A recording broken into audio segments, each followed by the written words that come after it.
Woe, judgment is coming, to those who devise wickedness and plot evil on their beds. When morning comes, they practice evil because it is in the power of their hands. They covet fields and seize them, and houses, and take them away. They oppress and rob a man and his house, a man and his inheritance. Therefore, thus says the Lord, Behold, I am planning against this family a disaster, exile, like a noose, from which you cannot remove your necks, nor will you be able to walk haughtily and erect, for it will be an evil time, of subjugation to the invaders. On that day they shall take up a taunting, deriding, parable against you and wail with a doleful and bitter song of mourning and say, We are completely destroyed. God exchanges the inheritance of my people, how he removes it from me. He divides our fields to the rebellious, our captors. Therefore, you will have no one stretching a measuring line, dividing the common land, for you by lot in the assembly of the Lord.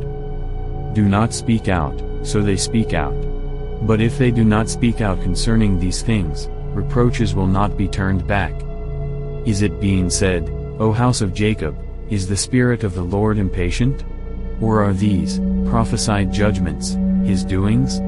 Do not my words do good to the one walking uprightly? But lately my people have stood up as an enemy, and have made me their antagonist. You strip the ornaments off the garment of those unsuspecting passers-by, like those returned from war.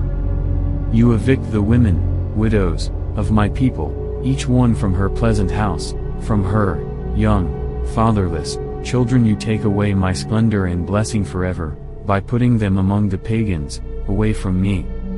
Arise and depart, because the captivity is inevitable, for this land is not the place of rest because of the defilement that brings destruction, a painful and terrible destruction. If a man walking in a false spirit, spouting deception, should lie and say, I will prophesy to you, O Israel, of wine and liquor, greed, sensual pleasure, he would be the acceptable spokesman of this people.